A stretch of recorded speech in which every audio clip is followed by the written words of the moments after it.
Alors ce matin on a inauguré le poste provisoire avancé de gendarmerie au pas de Bellecombe-Jacob, qui est un dispositif qu'on a conçu et que le département nous aide à financer.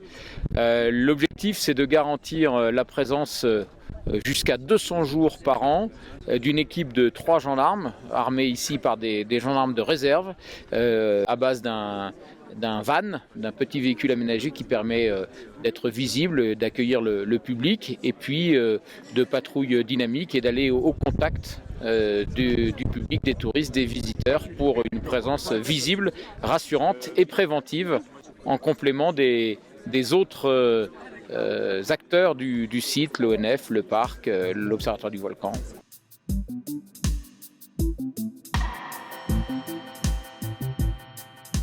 Et cet endroit ici, le piton de la Fournaise, exemplaire de ça. On peut découvrir un des endroits les plus magiques, classés au patrimoine de l'UNESCO, mais il faut le faire en sécurité parce qu'il y a des risques. Oui, il y a des accidents, il y a parfois malheureusement des événements dramatiques, donc cet aspect de la sécurité, il faut le prendre en compte. Et puis en même temps, on est dans un site dont la beauté est extraordinaire, il faut le valoriser, il ne faut pas dire aux gens que c'est juste dangereux, il faut dire que c'est un endroit où il faut aller en sécurité, mais où il faut être prudent, mais en même temps on peut profiter. Et parmi ces recommandations, il y en a 3 qu'on inaugure aujourd'hui. Il y en a une qui est d'avoir un poste de gendarmerie avancé. Il y en avait un autre qui était de mieux informer les usagers avec un panneau qui dise mieux, qui donne des recommandations sur ce qu'il faut faire, ce qu'il ne faut pas faire. Et puis une autre dont on est très fier, parce que ça faisait un moment qu'on en parlait, maintenant elle est là. C'est une signalisation sonore et lumineuse. Elle est à l'aplomb en fait du chemin qui revient de... Ouais. Est-ce que tu peux nous mettre en œuvre la balise sonore et lumineuse? Ah oui, on voit. Tu peux éteindre le son s'il te plaît? Alors la balise, c'est un dispositif que nos spécialistes du PGHM ont importé le concept depuis l'Hexagone, puisqu'il y a ça dans certains grands massifs.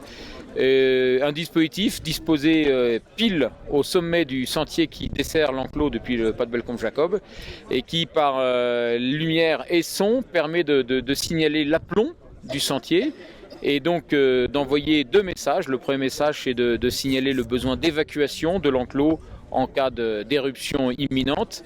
Le deuxième message, qui a une portée toujours de préservation des personnes, c'est en cas de randonneurs égarés, notamment dans les conditions météo de nuages ou de brouillard, et bien de pouvoir leur signaler par le son et ou la lumière où se situe le sentier pour qu'ils puissent retrouver leur chemin. Le département porte l'humain au cœur de ses préoccupations, au cœur de ses missions.